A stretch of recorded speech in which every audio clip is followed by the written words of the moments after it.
Hypnosis, hypnotising people. Hi, my name's Jonathan Royle, but I was born Alex William Smith on the 13th of August 1975 whilst my parents were travelling with Gandhi's circus here in England. Indeed, at the age of 3 I made my stage debut as Flap the Clown, and as life developed I got into the realms of magic and sleight of hand. And during this journey that I've learned many things along the way, one main thing I learned is that we're living in a human circus.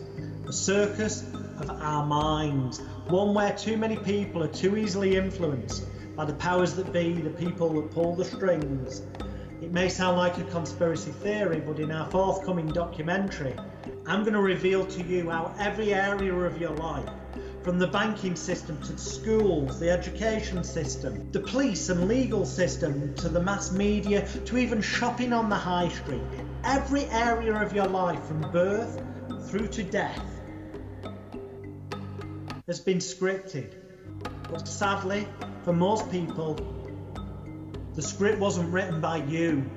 It was written by people that want to control you, that want power over you, that want to make money out of you. This is the greatest show, but it's time for you to become the ringmaster of your own mind. In extreme danger, extreme hypnosis.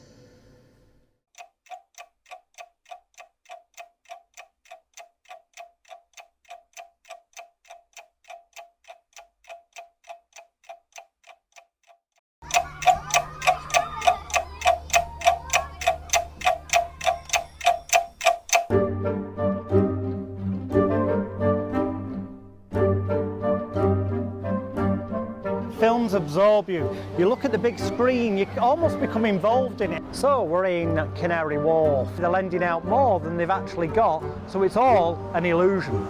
They promoted a concept called social turbulence, creating constant crises within society, creating constant trauma within the members of that society, so that they're overwhelmed. If you give them the illusion of choice, they think they're living in a freedom world. The London HQ for Rupert Murdoch's media publication. But then it was suggested that they get some cocaine for him or something. Is do not roll out 5G until we understand these mechanisms. The British Brainwashing Corporation. It's covered by a Royal Charter here in England, which means that it's supposed to be impartial in things like politics. Make America great again. What is America?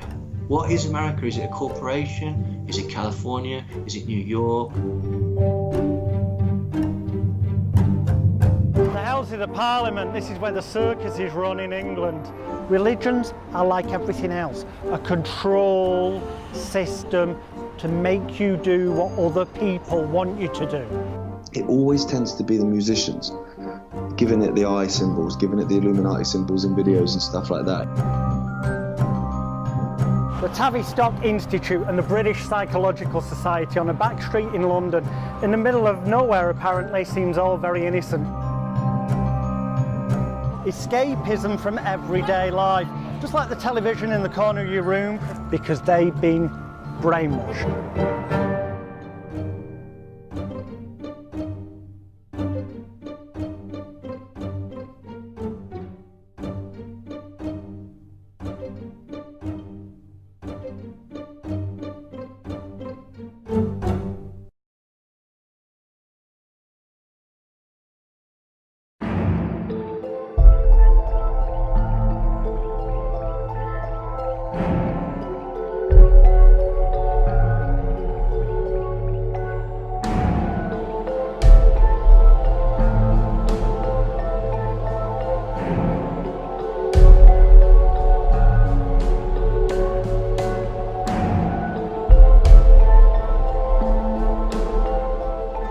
Now, education implies it's something positive, and indeed it can be when you yourself as a human being, individual, choose what it is you want to learn, do your own independent research through multiple sources, find what feels right for you and is also legally, ethically and morally right, and then come to your own conclusions. Great, that's wonderful. That's about you taking control over things, and that's what this is really all about. However, when you go into education, or as it's quite often, well, I prefer to call it the indoctrination system, unless you're in a position where you're in the top echelons of the financial and social classes, where you may end up one day in Oxford or Cambridge or Eton, where most politicians are pulled from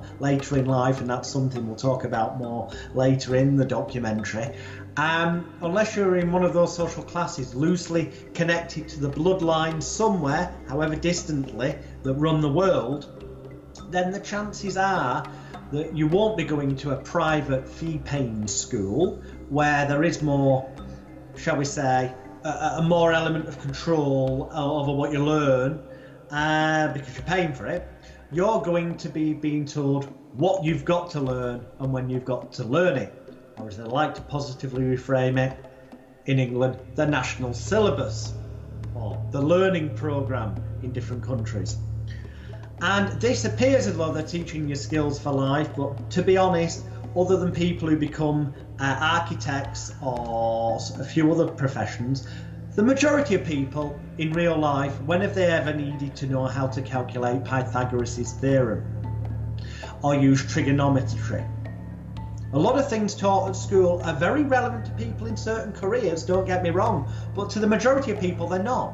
Why do they not teach you at school, truly, unless you're going to fee-paying ones, or you get to a point where you choose what subject you want in the last couple of years at school? But why don't they start them? I know in some countries they do, and there's exceptions to the rule, but I'm talking generally, the majority of places in the world. Why do they not spend, if they want it to be education and helpful, from an early age teaching kids how to budget their money? That's the kind of maths people need in everyday life. How to make sure that they get their bills paid first, and then that they can put food on the table. Why not teach them how to cook meals at affordable prices and cook, rather than becoming dependent on convenience foods? Well, there's a good reason, because the convenience food companies make massive amounts of money, and quite often the powers that be in control of education on some level are shareholders in companies like this, if you dig deep and look. So it's not in their interest. Follow the money. They don't want people to know these skills. They want you to become dependent on convenience foods that make companies money. They want you to not know how to budget your money, so you'll spend more and become poor, and you're stuck down here and remain a worker ant for them, so that you can go to work and make them lots and lots and lots of money, and give them lots and lots and lots of power, while you're down here. You know, why do they at school get you? School, I sum it up as this. School, look at it. It's all about what you're really learning is to memorize information, repeat it, recall, repeat it, memorize, recall, repeat. In exams, you get questions, you've got to remember what you've learned, recall it, repeat it, but in your own words, which is showing some creativity of taking that which you've been indoctrinated with, and shows that you've really good at memorizing and repeating stuff, which is being obedient, because you follow the authority figure. The bigger picture is that teachers are seen as authority figures. You get told if you do things wrong, or you get a cross against your work, that was wrong. Remember it better next time, recall and repeat the technique better next time, and then you'll get a tick, and that'll make you feel good. So people become state dependent, memory, learning and behaviour. They feel good when they get something right. They feel bad when they get something wrong. And that's kind of simplistic, but the point is, when they feel good for getting something right, what they've really done is, what they've done right is, they've memorised and learned what they were told, they've then recalled it and repeated it under the instruction of the authority figure telling them to. And then when they get rewarded by the tick or the star or well done, pat on the back, and they feel good, they attach the emotion of it feels good to what? Follow the authority figure. Be obedient, do what they say, memorise, repeat, follow, recall, And that happens from nursery to schools, to colleges, to universities, and it's the same kind of reason why then people, they see a uniform, that's why the school uniforms quite often, is to get people used to the idea that uniforms tie in with authority figures, and that's why the police and such like have uniforms, and it's this idea that when they see the uniform or the police car, which is the car version of the uniform, even if they know they've done nothing wrong, if you're driving and you suddenly see a police car behind you, your heart tends to skip a beat. You think, oh, I hope they don't stop me. Or you see them on the street, you know you've done nothing wrong, but you think, oh, I hope they don't stop me. That's why customs officers wear uniforms and look all authoritative. It's because, and you know, it's all part of the disorientation in the airport to keep people subdued and placid, is that people think, you know, if they get stopped, they know they haven't got any drugs, but they're panicking inside. I hope they don't find anything. Well, there's no reason they're going to find anything unless they were purposely stitching you up or something had been slipped in your bag you didn't know about. But why do people then suddenly feel that guilt inside? It's because we get conditioned from an early age that being questioned by authority figures, teachers, parent figures, doctors, whatnot, if they question us, that's a negative feeling and emotion gets connected to it. But when they praise us, it's a positive feeling. So we become conditioned to wanting to seek out praise. But any form of criticism, like questioning what you're doing wrong or implying that you might be doing, instills and triggers off those conditioned negative feelings, emotions, thoughts and behaviours. And the powers that be know this, and it's made that way so that they can, down the line in later life, trigger off in people those bad feelings to stop them from achieving their full potential. You know, education as such, albeit it's indoctrination, they choose what they want you to learn, and history, for example, lessons are hilarious because history stands for his story. The victor always writes the tale, so to speak, and it isn't necessarily always truthful. If you dig deep and examine the facts, quite often it's not as things appear. You know, we go on about how awful things such were in other countries, and what the certain countries did in certain wars, atrocities. But that's used as a distraction technique by our British government from the fact of the atrocities that Britain has done and continues to do quite regularly under the guise of some other agenda. But there's always a distraction. There's always a reason. Follow the money. These people are all about making money, keeping control, manipulating people and creating those emotions through like education, where authority figures become something that can make them feel good, bad, somewhere in between. They're hypnotized from an early age. That's what it is. That's what conditioning is to the uniform, to the perceived authority figure. It's drummed into people to learn, listen to the authority figure, memorize, recall, repeat, follow those commands. They're being taught to be obedient. History shows us, and it appears to be true, that the first computers were developed in Manchester, and that's interesting because as time's moved on, more and more of us have computers and more of us are becoming reliant on the internet and social media, and indeed more and more learning educationally is also being done online. But you've got to be careful. Again, it comes down to research, use different sources, believe some mainstream, well, don't believe any of it without doing research, but look at some mainstream sources, look at some out of the ordinary sources and find a middle ground. What commonalities are there? Search for the commonalities and you'll start to see the truth, and you'll start to see the facade and the contradictions break away as well. If they don't wake up, if they don't start questioning things, if they accept things as fact from the authority figures, the perceived experts, the people who apparently got the best interest at heart, no they haven't. If they just unquestionably obey things and consider them as truths, then they'll continue to get walked all over, and there'll be that world of I wish. Whereas if people wake up and start questioning things and start to learn for themselves from multiple sources, and check out the contradictions between things, and then also check out, does somebody gain to benefit here? Does somebody gain to benefit power over me or society if I believe this? Does somebody gain to benefit financially to make themselves richer and me poorer? And if there's any at all evidence that indicates that maybe it could make them more powerful and you weaker, or it could make them richer and you poorer, then that's probably highly likely the real agenda, and that it's all just an illusion that they're teaching you and giving you the opportunities to move forward. Real opportunities are the ones you create for yourself.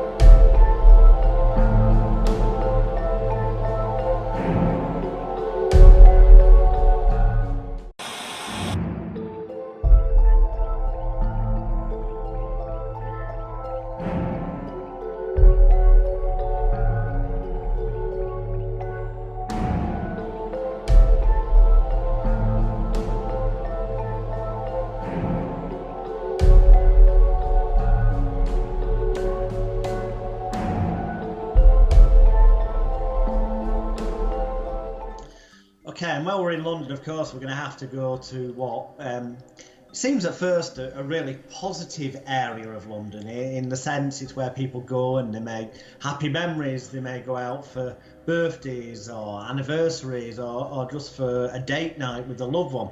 And that's into the West End of London, where the theatres are, the theatre district, and also the Leicester Square, where we famously in England quite often they have the movie premieres for films. And they're kind of symbolic of the entertainment industry. Okay, now in the West End you get musicals, yeah, you also get plays, now and again you get variety entertainment. That element doesn't really matter too much. Again, Leicester Square, it's films, it's more, pre-recorded rather than live. But what they all have in common is that, as an outsider looking at a distance, this is a world of glitz and glamour. It's a world of look at what you could aspire to. It's on one level. But deep down, people do have that little desire, the majority of people, that they want. When we were young, a lot of people went, I want to be a pop star or a spaceman. And that dream dies as they grow up, and it gets knocked out of them. Through schooling and perhaps teachers going, that's ridiculous, you think you could be a superstar. But some people do make it. Now, I'm not going to go into the whole fact that quite often you could go to a little working men's club or a social club anywhere in the world and probably find someone who's way more talented vocally or comedically or acting fashion. There's loads of unknown people out there who are way more talented than the famous people. But for certain reasons, these people who become famous, their star continues to rise and shine. And if you start to scrape away at the facade of the bright lights, the razzle-dazzle, the showbiz veneer, under the surface is a very dark world. There was a circus clown called Grok years ago. And he was famous for being able to make everyone laugh. This is a true story, by the way. And around the era, a guy went to the doctor and he said, I'm depressed. I spend my life trying to help people feel better. And then I go home and there's nobody there. And I'm all on my own and I feel secluded. And it's like the world's against me and nobody loves me, nobody cares. And the doctor said, I've got the perfect answer for you. The circus is in town and Grok the clown's around and he's famous for making people laugh. Go and see him. And this guy says, Doctor, I can't do that. And the doctor goes, why not? He said, because I am Grok. And obviously he didn't recognise him because he didn't have the makeup on, the silly hat and whatnot. And there is that stereotype that comedians are quite often dark, depressive people behind. I mean, there's exceptions to every rule. Of course there are. I'm not saying this applies 100%. But people, actors, quite often, they're acting, they get so involved in acting parts in things, especially if they get really successful, that there can become blurred lines between what's real and what's not real. Especially if they go into dangerous ground of using Stravinsky's method acting, where they're not, the phrase is don't act, be, where they actually take on the feelings for real. So they're getting a mixed up world. But fame itself, what is fame?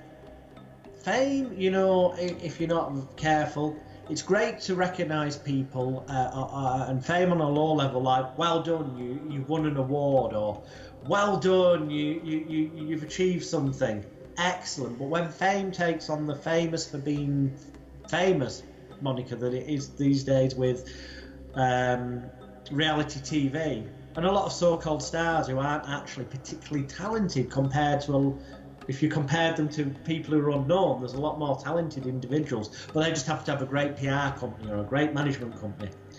Quite often, there is, not always, but quite often there's a hidden agenda. The powers that be, the people who write the scripts, are quite often very financially rich people, and their key thing is to become richer. And part of that, because they're interlinked, as we'll talk about later when we get onto the media and stuff, is to give people the illusion, the idea that they've got a sense of freedom. But by giving people that illusion and idea, a fantasy to focus on, well, people are so focused and caught up in the, oh, what if, wouldn't it be wonderful if that could happen to us? They're spending so much time thinking what if, that they're not spending any time doing something constructive that could actually turn that into a reality for them. So in actual fact, by apparently giving people hope and making them feel better, what they're actually doing quite often, social engineering, conditioning on purpose, is to distract people with these dreams, goals, hopes and ambitions in a manner where they end up doing nothing that could possibly make them become reality. And also there's also the element of hiding things in plain sight. This happens in stage plays, it happens in films especially.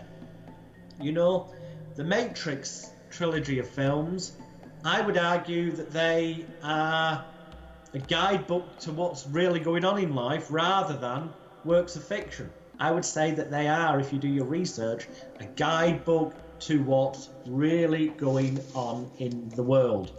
But it's hidden in plain sight. They're telling you in things like The Matrix or in other things, they're telling you that, you know, there can be things going on behind the scenes where the powers that be want to rule the world and make a one world government. And these come out in storylines of recent films. And because it's so blatantly, they're telling you this is happening, again, cognitive dissonance kicks in. Because if this was people's mentality, the way it's conditioned is that clearly we put this in a film and this film's labelled science fiction or drama, so therefore it's not true. It's to condition people to the idea that these things are not true, so that if something seeps out into the consciousness of this has happened, people will just laugh at it and go, no, no, no, no, no. Oh, you sound like that film I watched or that play that I saw. Or that book that I read, work of fiction. It's because it gets into the person's head that it's false, it's not true, so that when it becomes clearer to some who examine and question everything, then the mass populace are blinded to it because they've already been conditioned to the idea that it's not true, if that makes sense. So sometimes, literally, when you're watching something, you're thinking, wow, wouldn't it be scary if that was going on in the world? You know, wouldn't it be scary if everything was being listened into without us knowing, and our human rights were being taken away more and more behind the scenes? Well, lo and behold, do some investigation, check it out, do some research, and scaringly, yes, it is scary, you will find that they're having a laugh. at the mass populace's expense. They're going, this is happening, but they're doing it in a way where people see it as entertainment and get desensitized to it as the idea it's something good because they've attached an emotion. You know, if someone goes and sees this on a night out, a date night with their loved ones, they're feeling loved up, and they go home and say, oh, wasn't that a great film? Their memory stores it as a nice experience. So now state-dependent memory learning and behaviour, if something comes up, if that film's context mentioned taking rights away or, you know, things going on behind the scenes, if somebody mentions that's going on in real life, their memory banks will go searching and state-dependent memory learning and behaviour. Last time that subject matter came up, they were with their loved ones, holding hands or kissing. So oxytocin, the chemicals were released in their body and they were feeling good, and more serotonin. And basically it triggers off good feelings, which flicks in cognitive dissonance even more, because they're not going to face up to the idea that something that brings back happy memories could be negative. But the powers that be know this, so that is why they use films and stage productions, even music concerts, because music's an interesting one. Films, the scripts and narratives have messages in to brainwash and disorientate people, but music, wow, the lyrics, people don't often listen to lyrics. Something that can sound upbeat, and this is just an example because my daughter's into musicals, but from Annie, there's that, excuse the terrible attempt at singing, there's that, the sun's gonna come out tomorrow, and it sounds all upbeat and like, wow, it will be better tomorrow. But when you listen to the words, there's actually a sentence in it, I may be paraphrasing it, but it's along the lines of, tomorrow will never come, so I will never see you. And it's actually negative and bad, this song, but the music sounds up-tempo and upbeat. And most people will not consciously get or examine what the real lyrics are, but they're taking in this message because it's going in consciously as something good. The critical faculty doesn't analyse it and doesn't see it as a danger, so it goes directly into the unconscious mind that does recognise the subliminal, embedded message of negativity. And something that's apparently upbeat is weighing people down negatively. It happens massively with pop songs.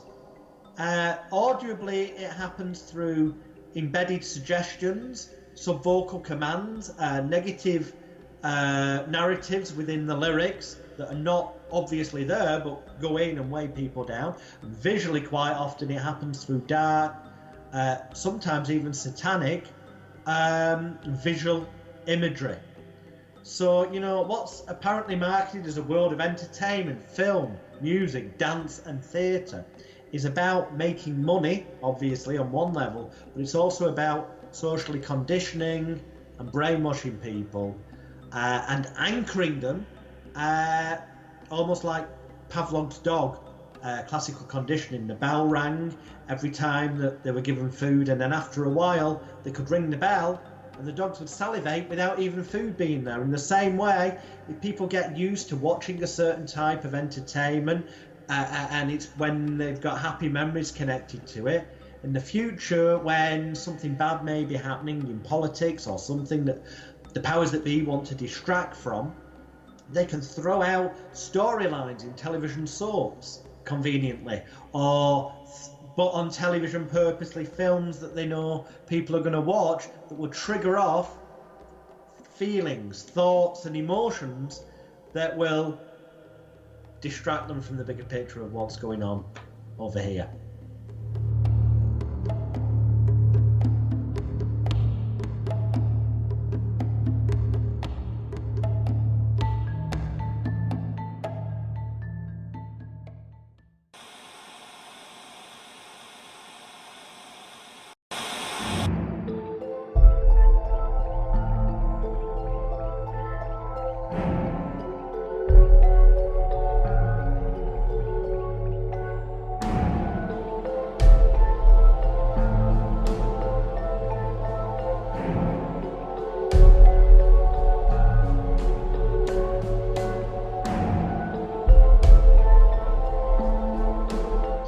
My paraphrased version of what this was about, for a short, sweet version, hence I say, find out more, use the internet, is that a large number of people, and from what I've seen, between 60 to 80,000 people congregated in St. Peter's Field in Manchester, England, for a peaceful protest.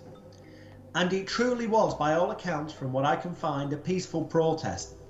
Not a single one of these people was causing violence. They were just protesting at what we would call these days political measures and rules that were being brought in against them and their businesses and livelihoods and lives and way of lives at the time.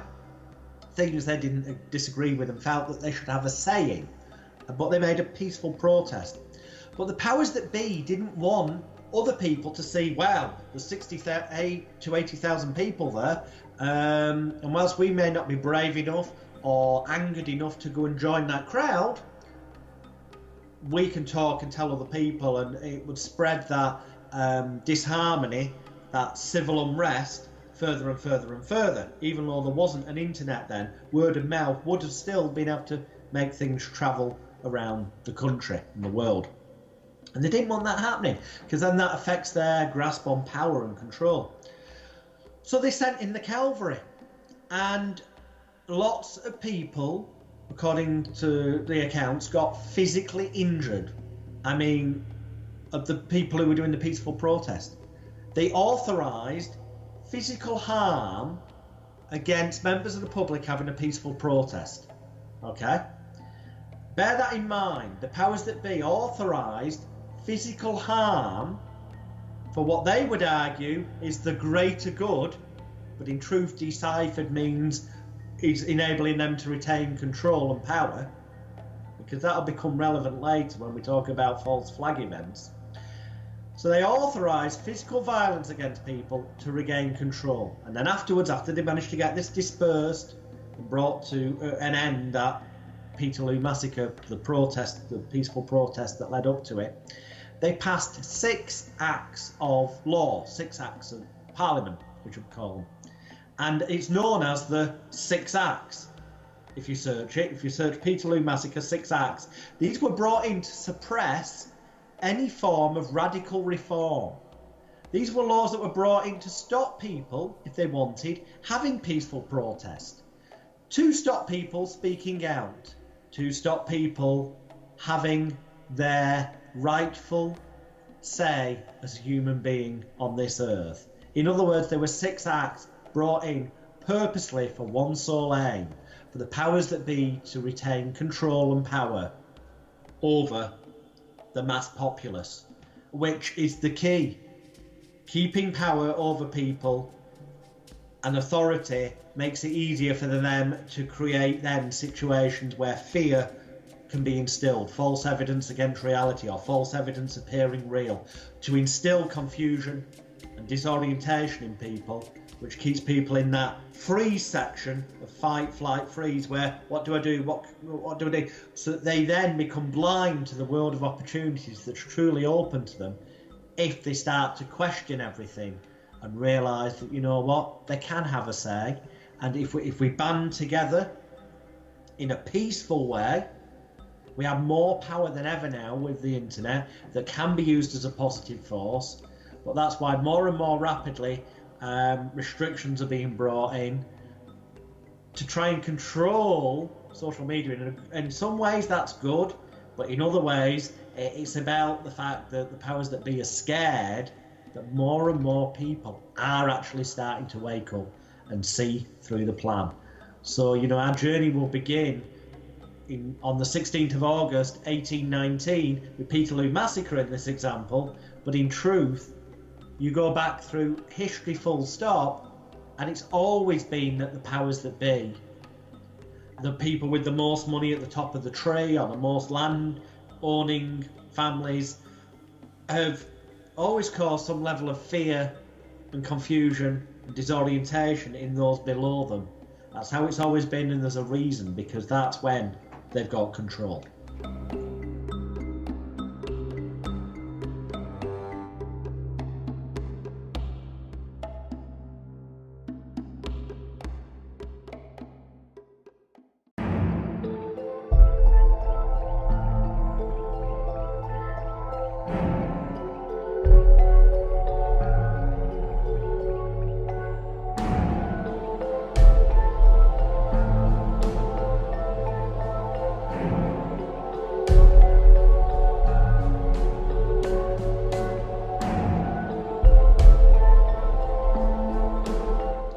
During our trip, we'll also be visiting the Houses of Parliament and number 10 Downing Street.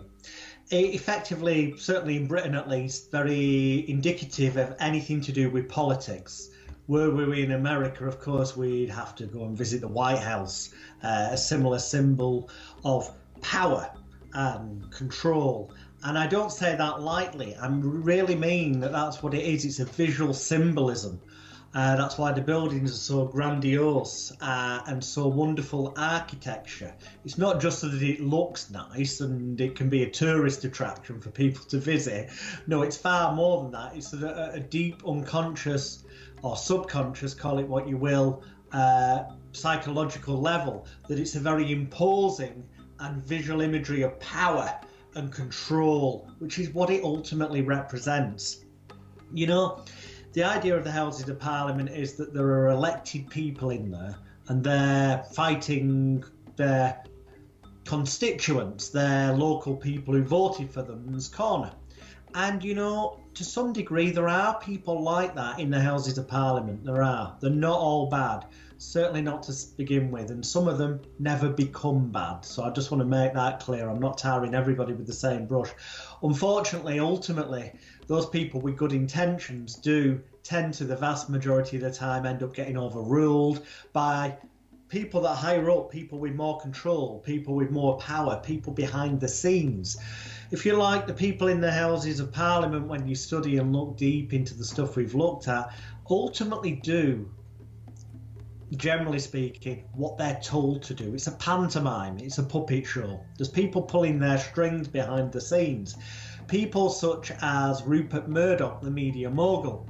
And if you doubt the validity of that statement, please just do some research and notice the odd coincidence, you may say, that he's backed every winning horse, so to speak, every winning Prime Minister in England for decades and decades, every winning party, because he's influenced the mass media that he owns to influence the mass populace, you and me, the people on the street, to be brainwashed through propaganda stories, or as he likes to call it, news items. In his publications, on his radio shows, on his television shows, because he's one of a handful of people who own the world media and therefore can influence what you're seeing, what you feel and what you think. So that ultimately you do get influenced into voting a certain way unless you truly keep control of your own mind and explore and investigate multiple different avenues of information, which is easier to do these days than it used to be.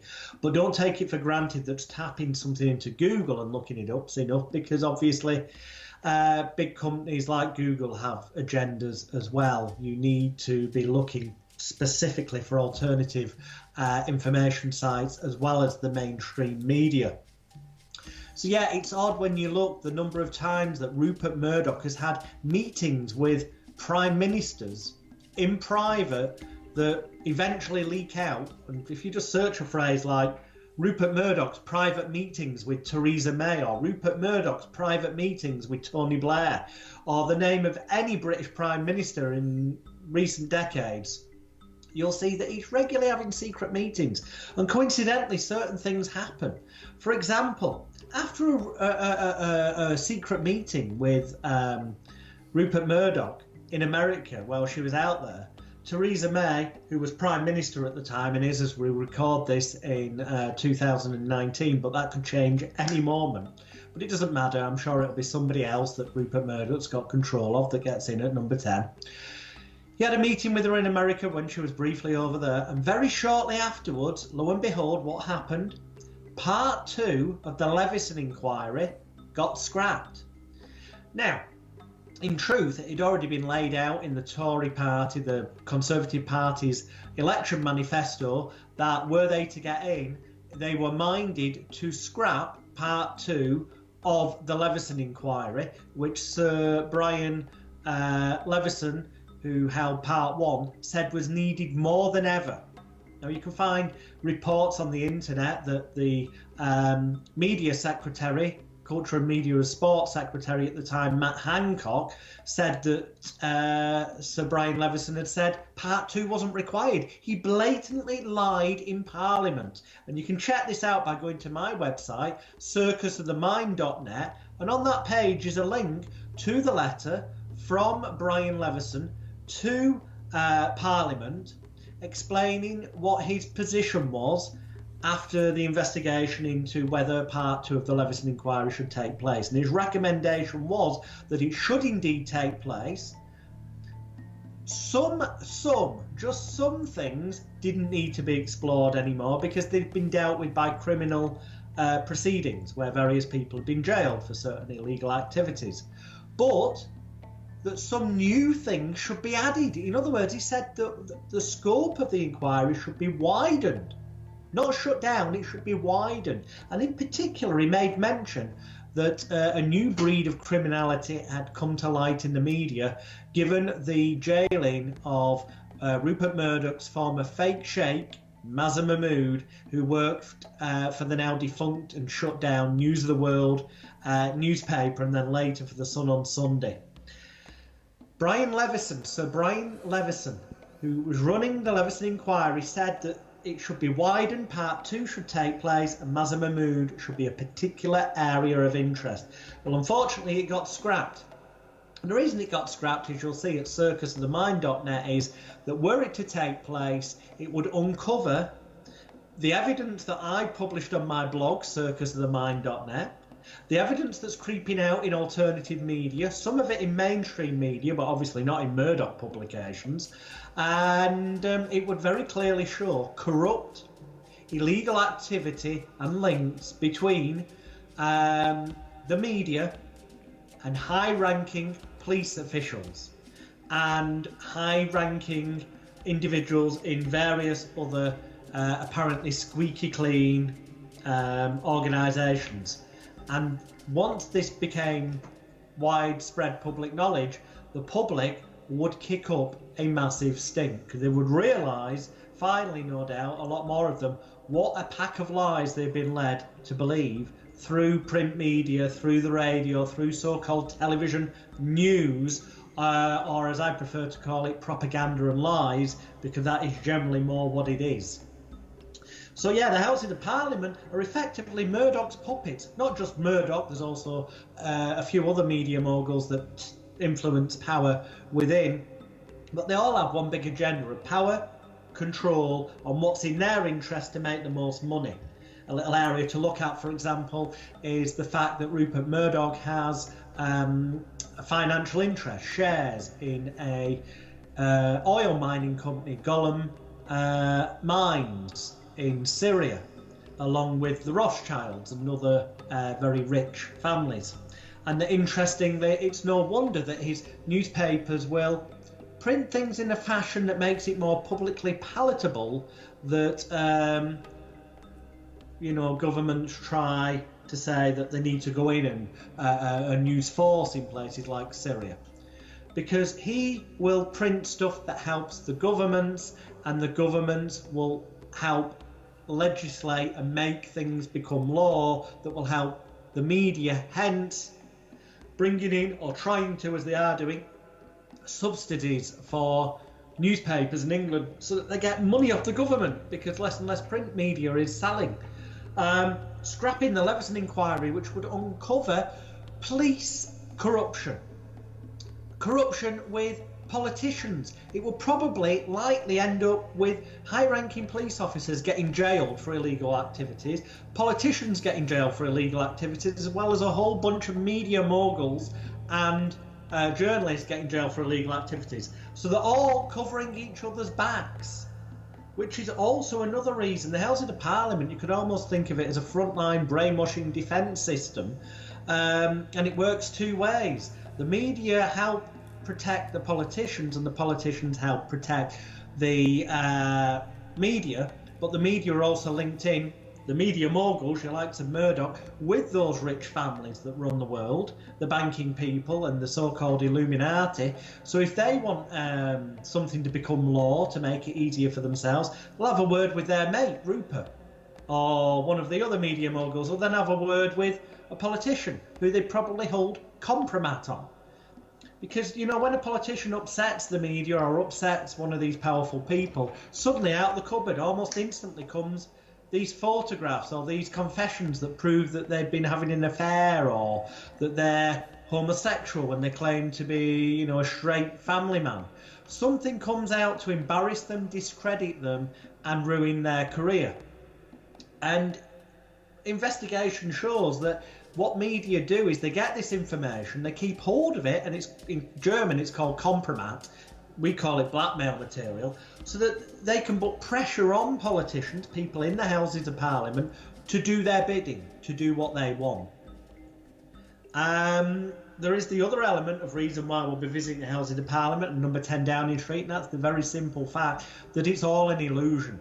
If there was anything that truly our vote mattered about, they wouldn't let us vote on it in the first place. But by giving us this apparent choice of voting, do you want to vote for them or them or them, it gives people the illusion that they've got some level of say or control in it. The truth is that whoever gets in will ultimately end up getting influenced and controlled by the fact that they will get, probably, in this example, blackmailed with compromat material that's gathered on them to do the bidding of the media mogul or the powerful people pulling the strings higher up even further than that.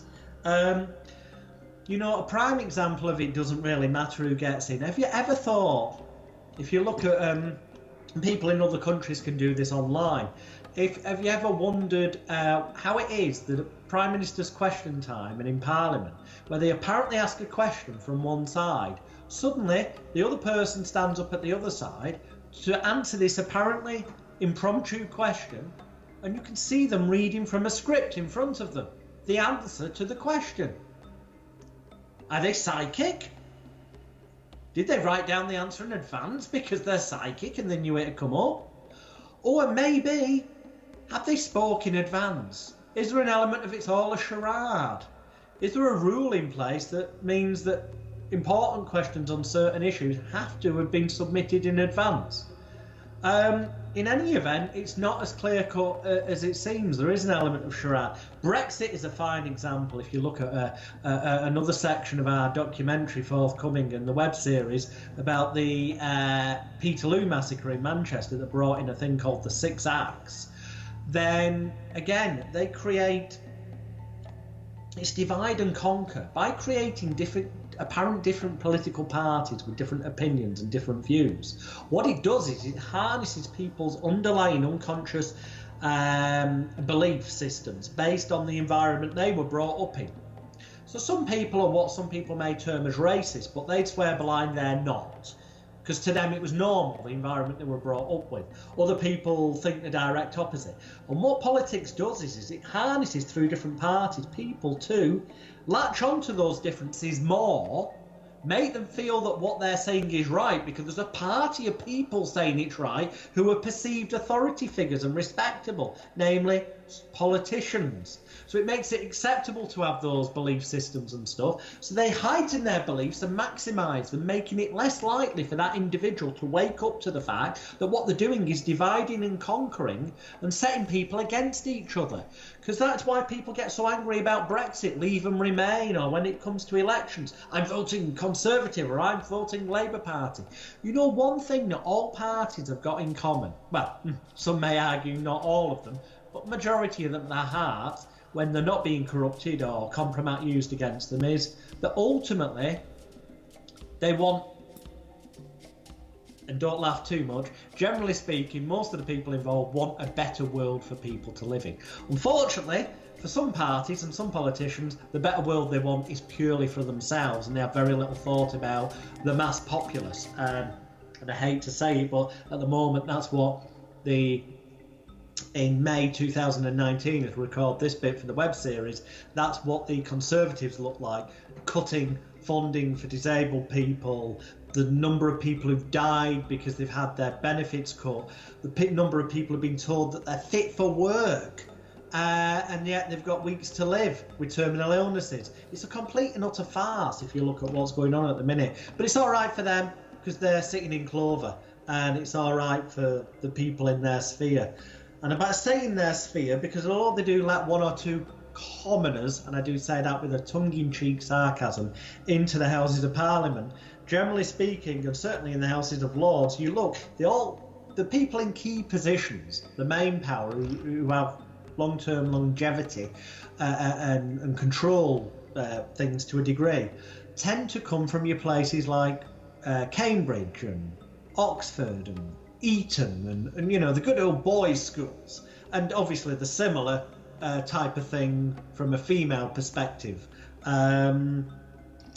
So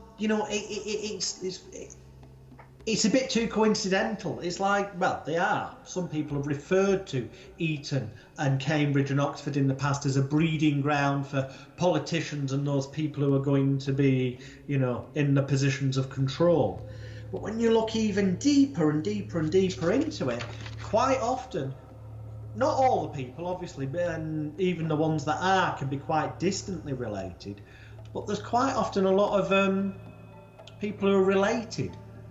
This happens more so in America when you look at the people who end up being presidents of the United States of America. Do your research and you see so many of them are related to each other, or at the very least related to the same families and bloodlines, of which there are 13 main ones, 13 families and roughly 300 bloodlines that people like David Icke and other conspiracy researchers have identified, and these 13 worth investigating. It's worth looking, do your Google research, find out for yourself, don't take my word for it. But you're talking about the Astor family, the Bundy, B-U-N-D-Y, Collins, C-O-L-L-I-N-S, DuPont, D-U-P-O-N-T, Freeman, F-R-E-E-M-A-N, number 6 is Kennedy, number 7 is Lee, L-I, Lie, number 8 is Onassis, O-N-A-S-S-I-S, number 9 is the Reynolds, R-E-Y-N-O-L-D-S, number 10 is the Rockefellers, number 11 the Rothschilds, number 12 the Russell family, R-U-S-S-E-L-L, and number 13 the Van, I can never pronounce this, Duyn. It's V-A-N, Van, the first word, and then D-U-Y-N, the surname. 13 families, also interlinked to 300 bloodlines, but all vaguely related. Do your research, and they sit in the positions of power in the world's biggest companies, in politics, in banking, in all the things that ultimately are the infrastructure of the planet and control what we as the mass populace are allowed to do. And yes, I did say allowed to do, because they can influence power upon politicians to pass new laws to alter what we are allowed to do or what we're not allowed to do. So it's all an illusion of choice. It's divide and conquer. It's to set people against each other. While they're arguing and in some form of war or conflict, this is a political war, then they're distracted from what's going on behind the scenes. All this madness about Brexit, for example, in 2019 in England, whilst that's been going on, if you look behind the scenes, they've been passing acts of statute law, Parliament, to take away more and more of our freedoms, or to sell off more and more assets of the NHS and other things. But people haven't been reporting this in the media, and they've not been looking at it because they've been distracted, divided and conquered by all this rowing on social media or madness of, is it going to happen, isn't it going to happen? It's done on purpose. It's planned out. It is a pantomime. It's a puppet show. The people with the strings and the power are the media moguls, the bankers, those 13 families, the 300 bloodlines. This trickles down to them pulling the strings through compromat, through the media, through power control, giving people jobs as advisors in companies. Politicians get advisory roles, and then they're earning a fortune from that. They get used to living that lifestyle, and then they're threatened with it being pulled away from them unless they do this favour or do this thing. It's a corrupt system. How corrupt is it? Well, look, worldwide you can see the corruption. It's a bit more obvious with America. I mean, we're only going to mention things like Kennedy assassination and things to know that when you look deep, MK Ultra, Mind Control Ultra was definitely involved. I'm not saying that they actually mind controlled somebody to commit the assassination, but I do believe they mind controlled somebody to look like they'd done the assassination. I don't believe it was the bullet from their gun that did it, but they ended up being mind controlled into doing what they thought was an assassination, albeit they made sure nothing went wrong by doing it themselves, and this person becomes a fall guy or a patsy and gets the blame for it. And why would you want to get rid of certain presidents? Well, if that president wants to get rid of the banking system the way it was known and make it more honest, so that people benefit as a mass populace, then obviously that's not in the interest of the bankers and the powerful bloodlines and families that control the world. So you're suddenly going to disappear, or you're going to get discredited somehow. And you look through history and this happens time and time again. And they do protect things to a shockingly, or there's too many coincidences happen, shall I say, that seem to suggest that people in power will protect others in power to a shockingly disgusting level. Example, Theresa May, the British Prime Minister in 2019, used to be the Secretary of State. I think that's right. Home Secretary, I forget what it's called. Secretary. Anyway, she was in charge of legal cases and stuff, okay? Under her control, she lost hundreds of files. They've gone missing, just can't find them, relating to the Westminster MPs and political sexual abuse investigation. Hundreds of files have disappeared. Evidence gone, vanished. How strange. It defies comprehension to think that hundreds of files could just disappear, and how odd it is that those files could have implicated politicians and high-ranking people, but they just disappear. It's corruption. If it's in their interest, it'll happen. Some things happen that appear to be in the public's interest, and every now and again, I suppose they've got to give you a carrot. That's why at budget times they'll often, go, oh, good news, we've frozen the tax on this, or good news, we're giving poor families a little bit more, or we're widening your tax allowance, so you keep more of your pay that you've earned for. Of course you bloody should. The fact is, for every pound you earn, or every dollar you earn, or every euro you earn, the vast majority of that gets paid back in taxes. People who smoke, the majority of it that you're paying for is taxes to governments. Certainly in England, obviously I know different countries, not quite there yet. When you're buying alcohol in England, you are paying taxes. Again, in other countries, taxes are at different levels, but you're paying VAT or sales tax. VAT in England, sales tax in America. You're paying taxes out here and there that are hidden. Taxes on your house, in England called council tax, rates in other countries. They've all got different names for one reason, to make you less likely to realise that you work most people work 40 hours a week, 40 weeks of the year for at least for 40 years of their life, and then retire on 40% of the money they could hardly afford to live on in the first place, being a good little workaround for the powers that be, because that's what they're supposed to do, because they never realise they're capable of so much more. And when you look and wake up to the fact that it's corrupt, the powers that be, the 13 families, the 300 bloodlines that link together, that then filter down and control the media, that therefore then get them to do things that control the people that are our puppets in the governmental positions, that in actual fact we have a voice as society if we all band together. Rather than getting divided and conquered and arguing against each other, work off one thing. Treat one another the way you'd want to be treated yourself. Give more love rather than negativity. Focus on the bigger thing, which is we want basically the best for ourselves and our kids and our loved ones.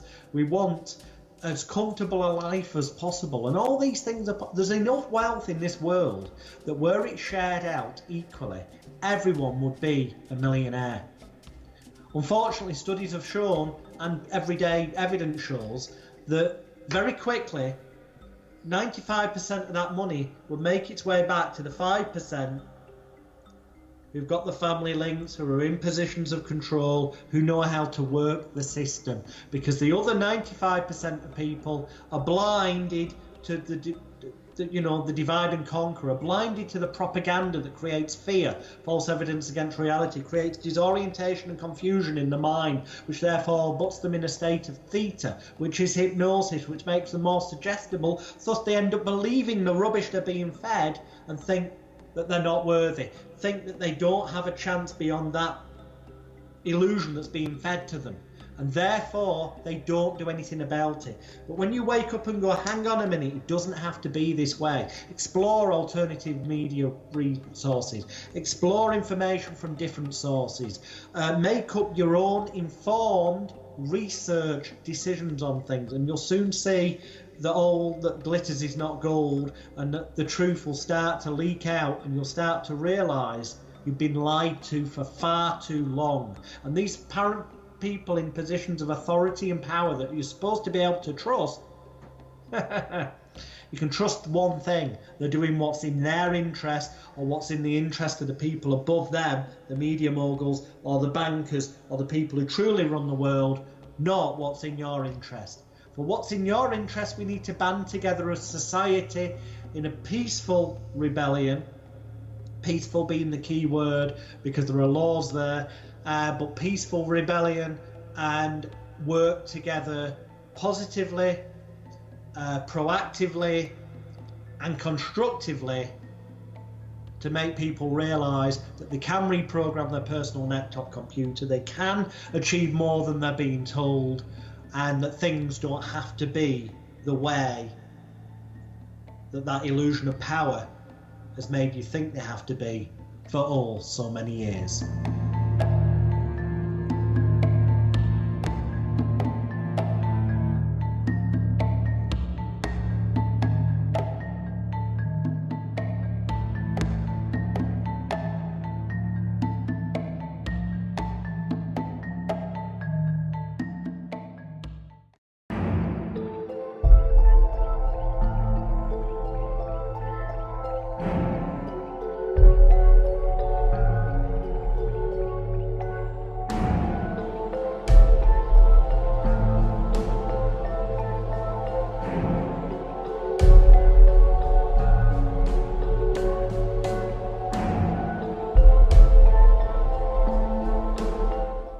Okay, so on our journey, we're also going to go and visit the offices of News International. We'll get as close as we can just to give you a visual representation. I'm sure that they will not be happy to see me, probably largely because I'm currently involved in several forms of litigation relating to Rupert Murdoch, the ultimate person and family behind, the Murdochs behind papers now defunct, such as the News of the World, or existing ones such as the Sun and the Sun on Sunday in England. But if you do your research, you'll see the Murdoch family own numerous newspapers, magazines, publishing companies for books, radio and television stations all around the world. They're in a very, very powerful position to brainwash and condition the public and feed them ultimately what is propaganda, lies or distortions of the truth, to make people come to believe things that aren't real. As has been shown in recent years, and something that I talk about on my website, circusofthemind.net, recently in England, but it did get worldwide coverage, one of the former News of the World undercover journalists, Mazza Mahmood, aka the Fake Sheikh, was jailed for conspiracy to pervert the course of justice. It was proved that he lied in British pop singer Talisa's trial and basically set up a fabricated story to try and make it look as though she was offering to supply drugs, which was proven finally in court wasn't the case. And in actual fact, as has been known by many of us who've been victims of the Fake Sheikh, he has been doing this for years, lying and fabricating stuff, and that's now becoming more and more evident. But you know, if you look at circusofthemind.net, you'll see the evidence there that shows that lies, police corruption, cover-ups, you name it, it's been going on where the fake shape was concerned. And then the News of the World got shut down because of phone hacking. Hacking a murdered schoolgirl's phone so they could get a story. And it appears more and more that as though that the police may have been complicit in this, involved. There's suggestions and evidence that seem to indicate that. There's certainly evidence out there, and there's links to it on circusofthemind.net, that phone hacking and blagging information illegally about people, spoofing stories, as they call it, which basically means making it up. There's very little, if any, truth in it. It's just made up and makes people look bad. Outright lying, the layman might call it, is happening on a wider basis, not just in News International's publications, but in many other media institutions as well.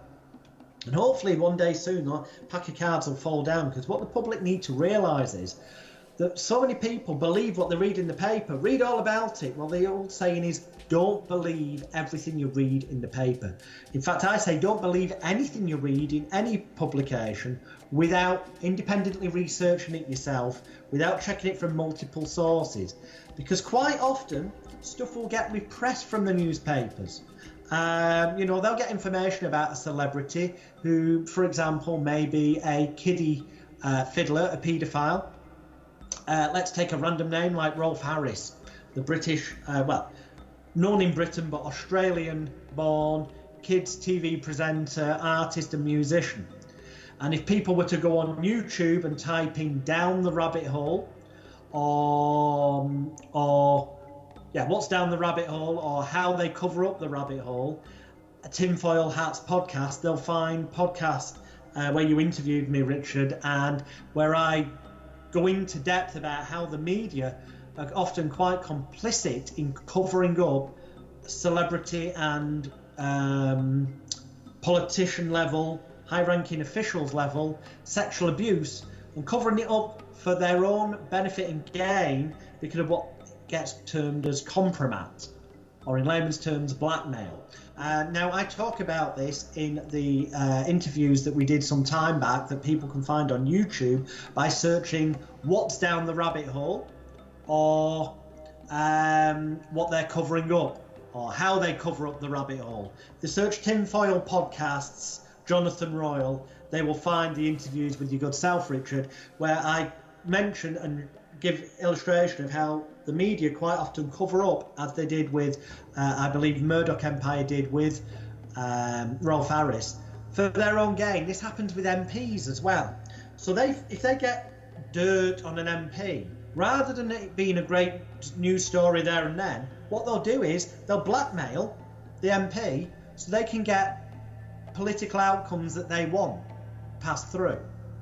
And if you think that sounds a bit far-fetched, look at the British government and look at the fact that David Cameron, former Prime Minister at one time, employed Andy Coulson, a former News of the World and News International journalist who's been convicted of phone hacking related dishonesty and offences, and ended up working as a PR advisor to the government. And if you look, there's suggestions that the former Prime Minister had an affair with Rebecca Brooks, one of the chief executives of News International, where evidence seems to say that she knew about phone hacking. These things happen. They use it as a compromat, blackmail material to get what they want, sometimes for themselves, but sometimes for the powers that be above them, the Rockefellers, the Rothschilds, the banking people, the real money people of the world, who come to them and go, "Mr. Mogul, media mogul man, use this information you've got to make this happen," or brainwash the public to believe that this would be good for them, so that when we release our really dangerous new product into the world, people have already been conditioned to the idea that it's nice and safe. So that, the benefit, it's going to be a benefit to you having 5G, faster internet. People are being brainwashed to that through mainstream media, where in truth, if you do independent research, you'll find that the milliwaves can cause all manner of illnesses, diseases, even what gets termed as post-traumatic stress disorder, but we'll talk about that in another section. So media News International offices are all about the fact that the media is there not to tell you the truth of the news. There's very little news in the media. In fact, real things, people getting killed and murdered, mass atrocities happening in other places in the world, quite often don't get reported on because the media feel it wouldn't incite enough fear into people in their own country here or in America. And it's about inciting, the media's there to incite fear again. False evidence appearing real, false evidence against reality. It's about causing confusion and disorientation. It's about causing conflict on the streets, so that people have discussions in pubs, arguments. That's why there's different agendas.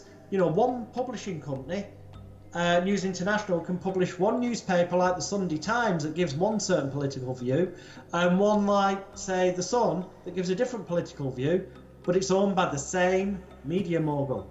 And ultimately the outcome is the same. They want division, they want to conquer and divide, they want to cause confusion, disorientation. They push you in a theta state, Theta, which is hypnosis, makes you more suggestible, especially when you're under fear and confusion, so that those messages they're giving you will seep in and you'll start to believe an element of what you're reading in the papers or seeing on TV unquestionably without questioning them.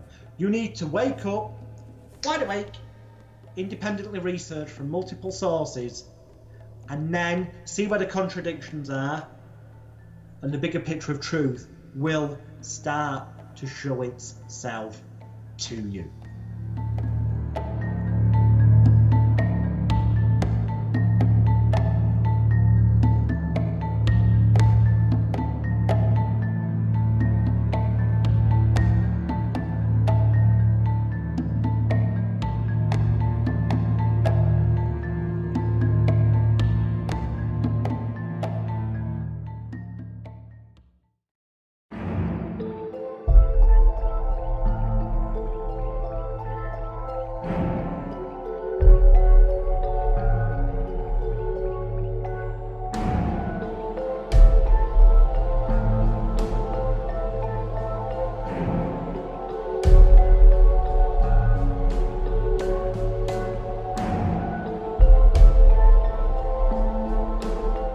Along the way, we'll also take a look at Scotland Yard, the police headquarters in London, England. And this will serve as a metaphor for police in general, or the powers that be, the authority figures that we're supposed to look up to in terms of protect us, look after us, which will make more sense in other sections that we'll talk about in Extreme Danger, Extreme Hypnosis. But the thing that really comes to mind that I want you to be aware of and think about right now in terms of Scotland Yard is, and this goes on around the world, I'm just using England as a focus because that's where I live, but I promise you there's examples of this worldwide when you go searching on Google, as I'm sure you will. Take the name example of Daniel Morgan. This is in England, the most investigated murder in British history. Unfortunately, it's the least successful most investigated murder in British history because nobody has been convicted of the murder yet. But as you can see on my website, circusofthemind.net, there's evidence that links the names of Rupert Murdoch, the media mogul's former employee, Mazza Mahmood, the fake sheikh, is linked to a company called Southern Investigations, a private investigation firm that have been provably shown to have had corrupt links with high-ranking police officers and inspectors, and some would argue people formerly positioned within Scotland Yard at the very, very top. And there is evidence to show links that, you know, police bundles, certainly best case scenario, which is not good, is that they incompetently screwed up many levels of the Daniel Morgan murder inquiry, or could it be that it was purposely fudged and purposely mucked up to help cover up police corruption? It's something that's really worth looking at. You know, it also reminds me to say to you, look, take a look at, search things like Stephen Lawrence and the police's treatment regarding that. Look into these things. Search police corruption. Search police brutality. And then also search things such as the Freemasons. Come to your own conclusions, check your own links, but it's interesting to note quite often how many people involved in these things, especially, high-ranking officers, end up being able to be shown as being members of the Freemasons, the secret society. They have the secret handshake, as it were, and they're different levels of secrecy, and the more you rise up the ranks, the more you learn the truth about what's going on, and the more you also end up in a position where you're compromised, where you're supposed to help your fellow brother, your fellow Freemason. So, that could mean covering up something that went wrong by accident, or covering up something that was done purposely on a corrupt level. If that wasn't the case, why, as of April 2019, despite the fact that alternative news media such as Byline Publications and Zelo Street in England and other researchers around the world have published proof, and proof has now come out in court cases in England in front of Lord Justice Mann at the High Court, that the likes of Rebecca Brooks, who worked for Rupert Murdoch at the News of the World, evidence has come out that she did know, arguably, about phone hacking, and that other high-ranking people there knew about phone hacking. And there's evidence coming out from other sources of phone tapping and other illegal activities. Why, when this evidence that clearly can be seen to be true has come out in court cases as well, have Scotland Yard not gone and knocked on the door and rearrested these people and charged them for their crimes? Why? Could it be that the likes of Rupert Murdoch have enough power or compromat material, something we'll talk about elsewhere in the documentary, blackmail material on those people to stop them doing this?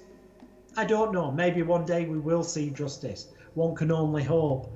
But just as in the same way as the government were clearly manipulated by compromat material to scrap part 2 of the Leveson inquiry into media ethics, so I feel that when you do your research, you'll come to the conclusion that quite often, sadly, there is a level of corruption within the police that's kept things hidden on many levels and stopped justice occurring on many occasions when it truly should have done. Do your research. I don't mean to scare you, I mean to wake you up to the reality of everything that's going on around you right now.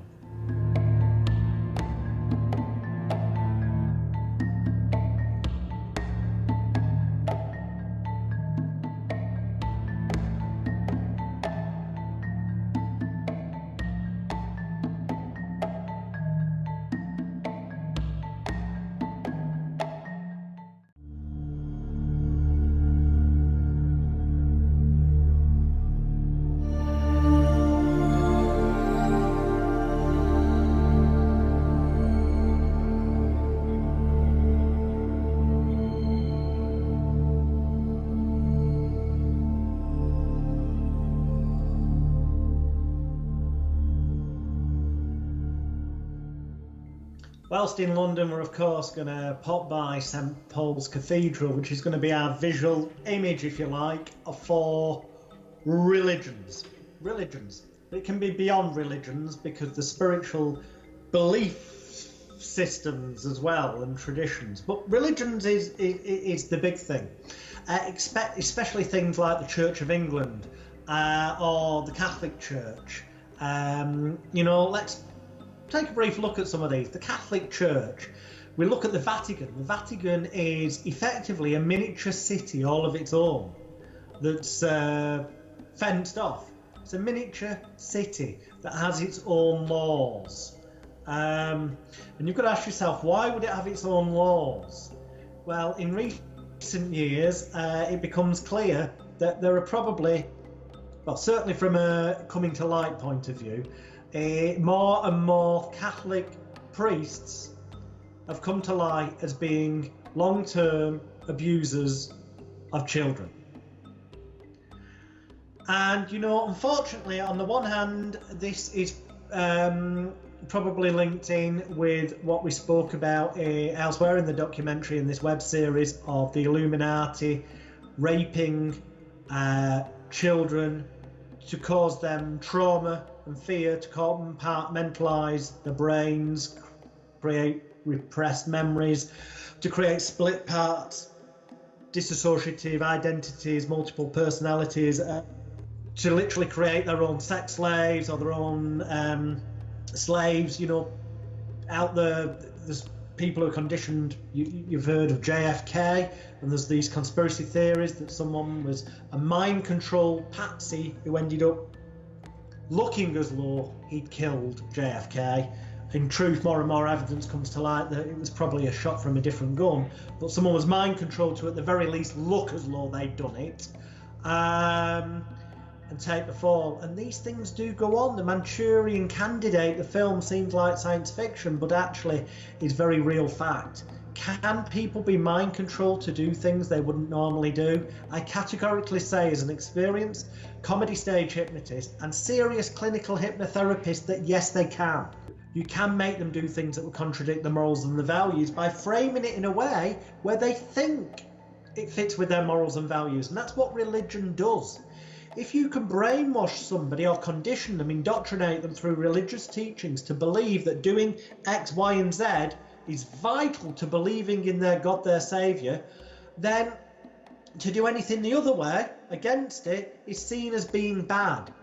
And, you know, as a former religious minister, and you can search the internet for this, recently admitted, he said, hell is just a construct invented by the church to instill fear into people, to create disorientation and confusion, to knock them in that freeze theta state where they're hypnotised and highly suggestible, so they're under control and easily more manipulated.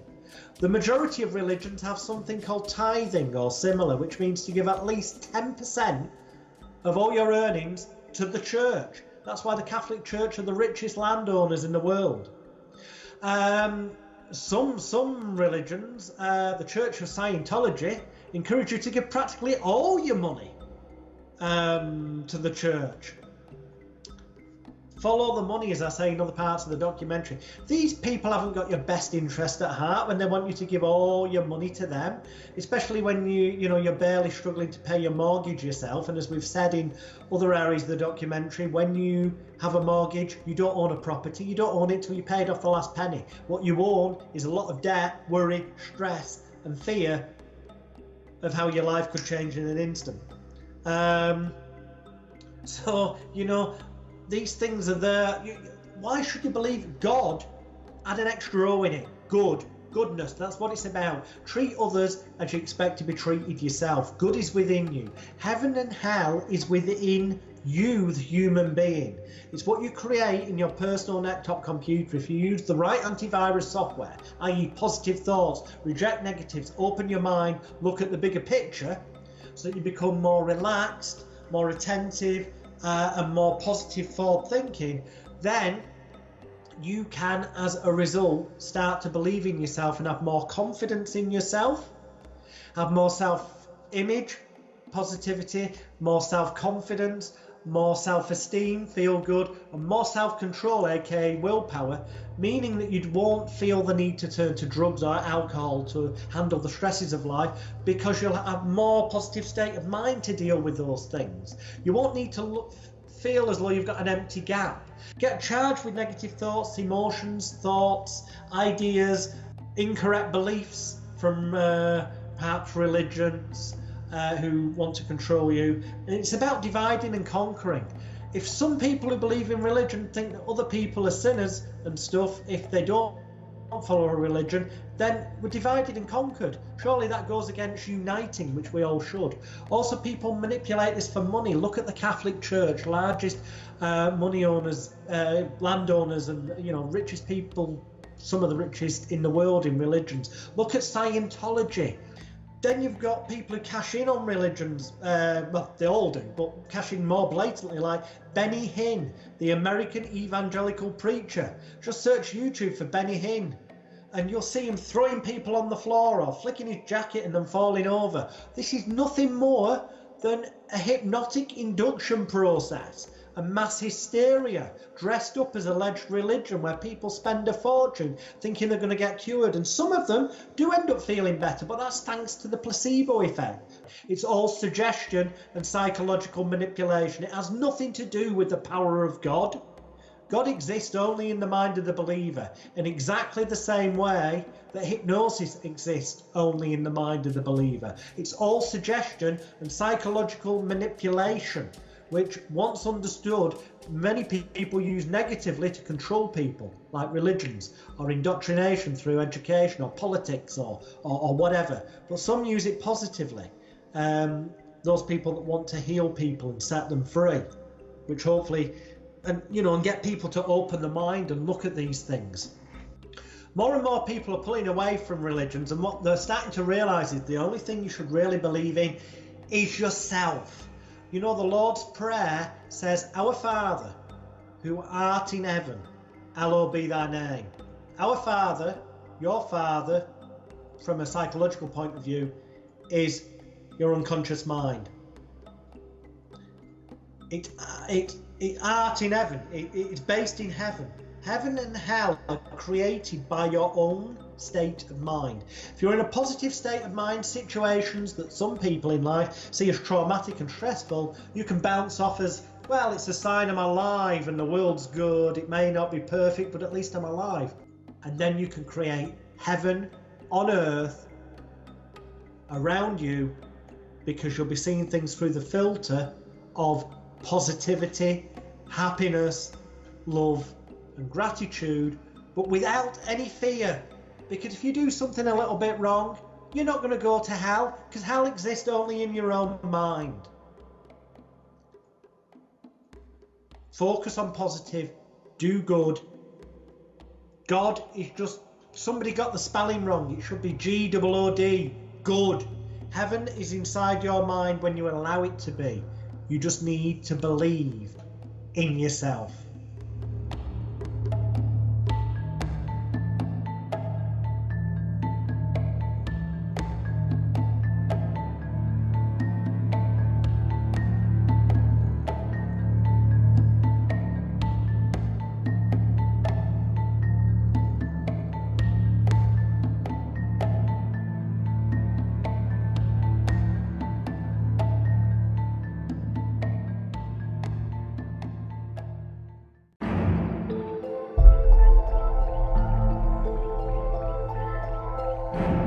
I was thinking that there were actually three ways that through hypnosis you could actually manipulate people to do terrible things that would go against their moral code anyway.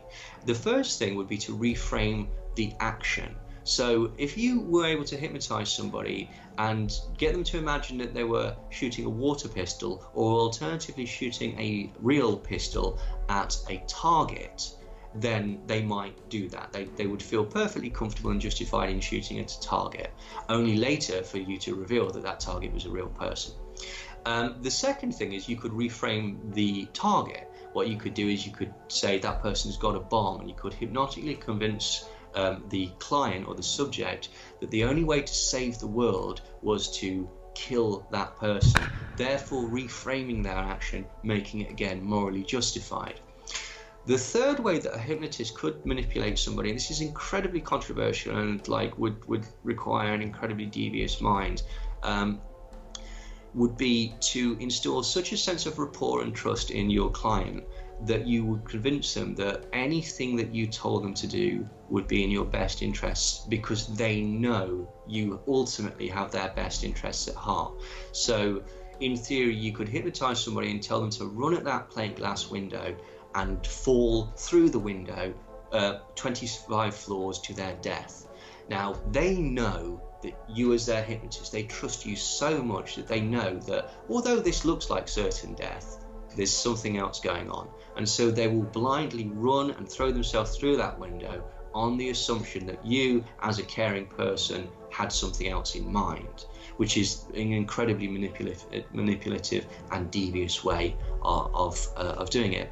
But as you say, this can actually tie into sort of real world scenarios. For example, if you felt that a terrorist attack was justified because that person was the great Satan, then that would be altering the object.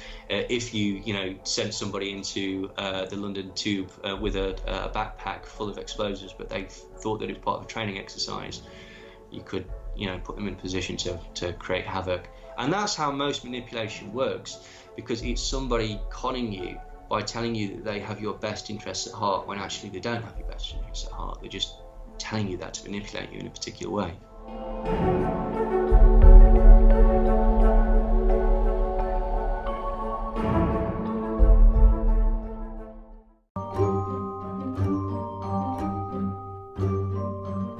And again, I think this ties into what we were talking about earlier. I think a lot of people at the top feel that most people aren't capable of making sensible decisions for their own life.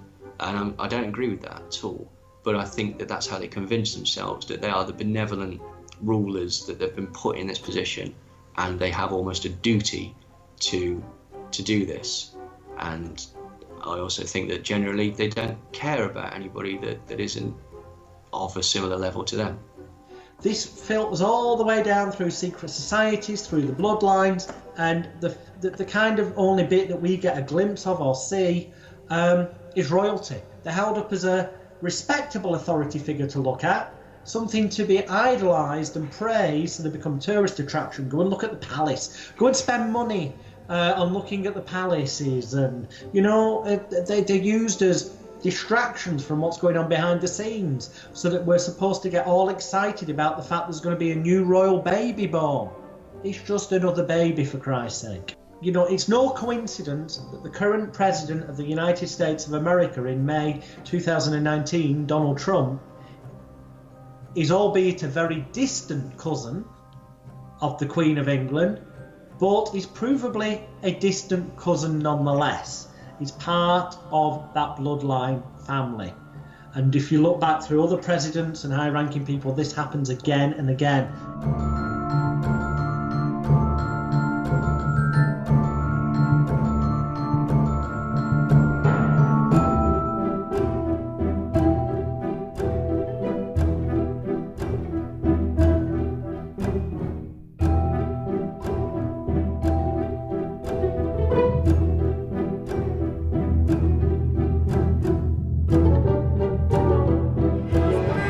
This is an example. You don't need to go to this extreme, but when people band together, there is a power, there is an energy. And the more that people research things, the more they put the foot down against nuclear weapons, against certain political agendas to control and manipulate people. Whatever it is, the bottom line is research for yourself. Don't harm people. Do it peacefully, but actually do something.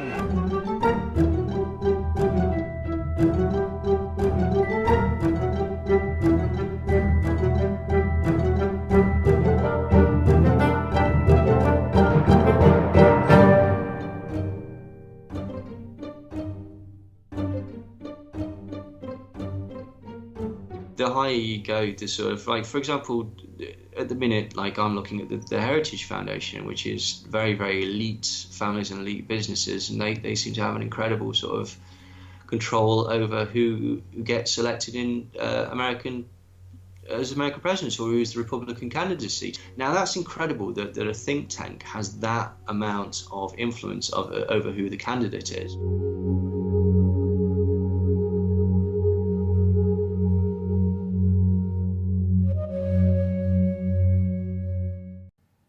Hey there, Extreme Danger, Extreme Hypnosis, subtitled It's Time for the Sleepwalking Zombies to Wake Up, starring myself, Jonathan Royle, as the presenter and featured guest, together with my colleagues, mind control expert Neil Saunders, the son of conspiracy and truth researcher David Icke, namely the musician Gareth Icke, expert on 5G, Robin Kelly from New Zealand, although he was born in England, and of course the producer and director Richard Alexander Willett, who runs the Glitch in the Code podcast, also makes an appearance. This is now available as a physical DVD from Amazon.com. It's available on Amazon Prime Video on Demand off the .com and .co.uk sites. It's also available on VIMEO anywhere in the world, and there's also an accompanying book.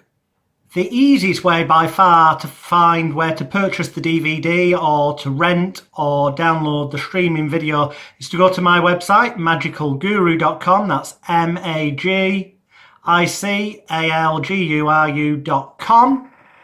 Spelled as you can see there. And on the top toolbar, click where it says Extreme Danger, Extreme Hypnosis, or scroll down and click on the poster that says Extreme Danger, Extreme Hypnosis. That will take you to this blog page, and on there you will see right near the top is the link to go and purchase the physical DVD from Amazon.com. There's the trailer for the film. There's the official website, Extreme Danger, ExtremeHypnosis.com. We've got where you can buy the paperback book, where you can get the downloadable PDF ebook that goes with it, or the Amazon Kindle version, or the audiobook together with bonus videos package. And of course, one of the best of all is the links here to get it on Amazon Prime Video. But if you're outside of England or America, you want to go to Vimeo on Demand, click on that link there, and that will open up Vimeo on Demand page where you can rent for as cheaply as £2.43 sterling or buy for £4.87 the download streaming video with bonus stuff as well. The physical DVD is a true bargain. It's only $9.99 and it comes in a DVD case, shrink wrapped, just exactly as anything you would buy on the high street does. So you've got a nice souvenir to keep forever. If you give them the illusion of choice, they think they're living in a freedom world where they've got some kind of influence. But believing that false reality means that they don't question as much as they should what's really going on. They don't dig deeper below the surface and see that really, behind the scenes it's all about what's in it for them. Can they get more power? Can they get more money? Can they get more control?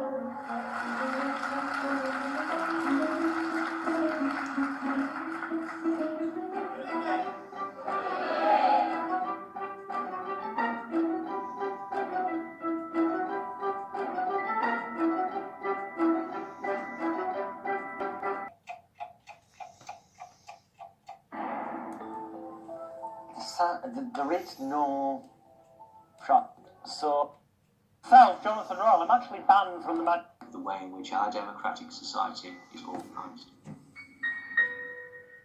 But look at them all, they all have different levels to aspire to. What level are you at in the Masons? Are you a gold star member of the Magic Circle? Are you in the inner Magic Circle? It's about making people feel special, like they're better than people below them.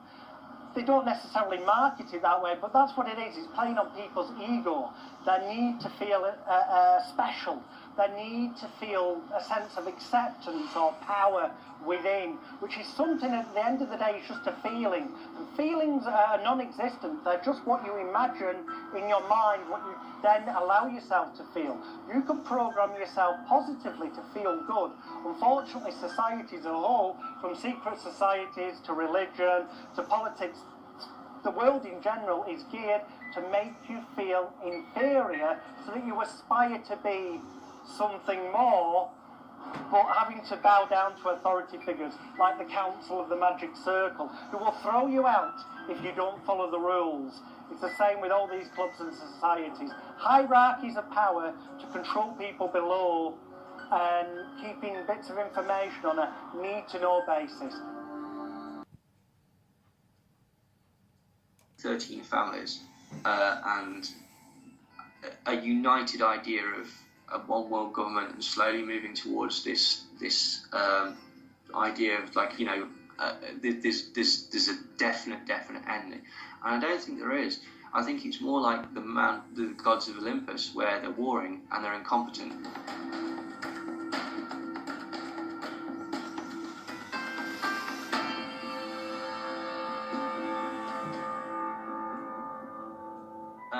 The CMP was started by Tim LaHaye. Tim LaHaye was... Look, the spider's web interlinks all over the place and gets bigger and bigger and bigger and bigger and more scary every single blinking step of the way.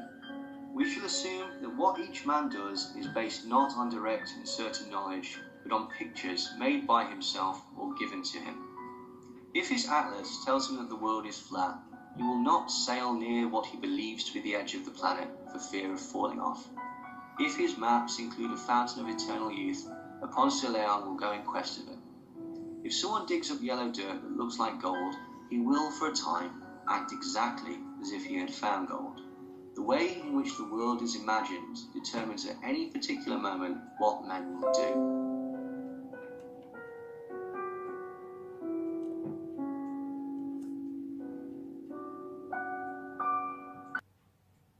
Because if we were to start to band together, love one another, and go for a mutual aim of a world where there was abundance for everyone, there's more than enough money or resources in the world, because money's just an illusion, there's more than enough resources in the world for everyone to live like millionaires.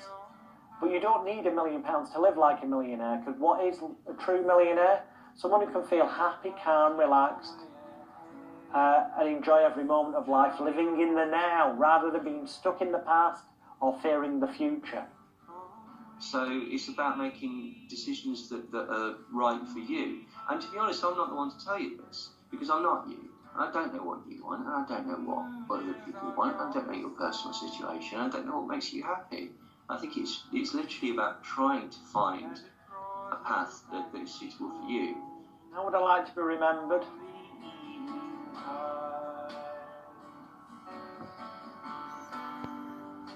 And listen to the wind as it whispers in your ear. As somebody who in some small way just helped the world to be a better place, I suppose. Let's please welcome Royle.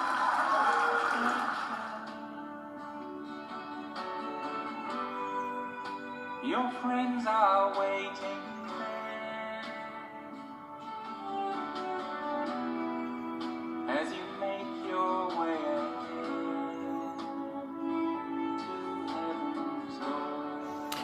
Needless to say, this I'm just filming on my computer screen, but when you download it and watch it on your screen, it'll be far higher quality because you won't be watching a recording on a phone. Look at the links, and yeah. Now follows the official trailer for the web series, the episodes of which you can see on my website, magicalguru.com, and also the official trailer for the DVD and downloadable full-length 1 hour and 45 minutes long feature film documentary. Available again by going to magicalguru.com and clicking where it says Extreme Danger, Extreme Hypnosis. Hypnosis, hypnotising people. Hi, my name's Jonathan Royle, but I was born Alex William Smith on the 13th of August 1975 whilst my parents were travelling with Gandhi's circus here in England. Indeed, at the age of 3 I made my stage debut as Flap the Clown, and as life developed I got into the realms of magic and sleight of hand. And during this journey that I've learned many things along the way, one main thing I learned is that we're living in a human circus. A circus of our minds, one where too many people are too easily influenced by the powers that be, the people that pull the strings. It may sound like a conspiracy theory, but in our forthcoming documentary, I'm going to reveal to you how every area of your life, from the banking system to schools, the education system, the police and legal system, to the mass media, to even shopping on the high street. Every area of your life, from birth through to death, has been scripted. But sadly, for most people, the script wasn't written by you. It was written by people that want to control you, that want power over you, that want to make money out of you.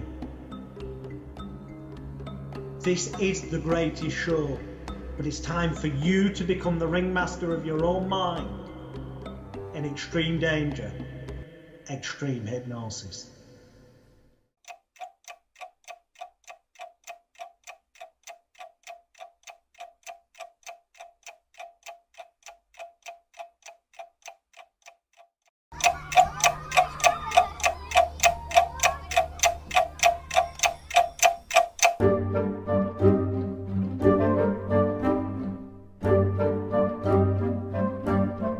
Films absorb you. You look at the big screen, you almost become involved in it. So we're in Canary Wharf. They're lending out more than they've actually got, so it's all an illusion. They promoted a concept called social turbulence, creating constant crises within society, creating constant trauma within the members of that society, so that they're overwhelmed. If you give them the illusion of choice, they think they're living in a freedom world. The London HQ for Rupert Murdoch's media publication. But then it was suggested that they get some cocaine for him or something. Is do not roll out 5G until we understand these mechanisms. The British Brainwashing Corporation. It's covered by a Royal Charter here in England, which means that it's supposed to be impartial in things like politics. Make America great again. What is America? What is America? Is it a corporation? Is it California? Is it New York? The Houses of Parliament, this is where the circus is run in England. Religions are like everything else, a control system to make you do what other people want you to do. It always tends to be the musicians, giving it the eye symbols, giving it the Illuminati symbols in videos and stuff like that. The Tavistock Institute and the British Psychological Society on a back street in London, in the middle of nowhere apparently, seems all very innocent. Escapism from everyday life, just like the television in the corner of your room, because they've been brainwashed.